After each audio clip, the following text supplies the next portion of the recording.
તમે પહેલા દ્રશ્યો જોઈ લો। આ ગુજરાત છે।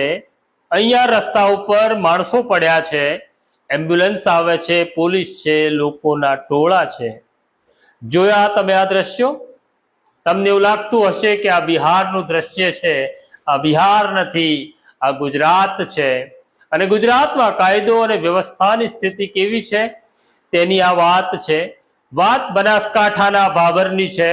ભાભરમાં સામાન્ય ઝઘડામાં ધીંગાણું થાય છે અને રસ્તા ઉપર માણસો ઈજાગ્રસ્ત થઈને ઢળી પડે છે। પોલીસ આવે છે, પણ હિન્દી પિક્ચરની જેમ બધું પૂરું થઈ જાય પછી ભાભરમાં એક ઘટના ઘટી છે, જેમાં સંખ્યાબંધ લોકો ઈજાગ્રસ્ત થયા છે અને પોલીસની ઈચ્છા એવી છે આ વાત બહાર જાય નહીં, પણ મામલો બગડી ગયો છે। હવે બનાસકાંઠાના સાંસદ ગેનીબેન ઠાકોર પણ મેદાનમાં આવ્યા છે, ધારાસભ્ય પણ મેદાનમાં આવ્યા છે, બજારો પણ બંધ કરાવવામાં આવ્યા છે।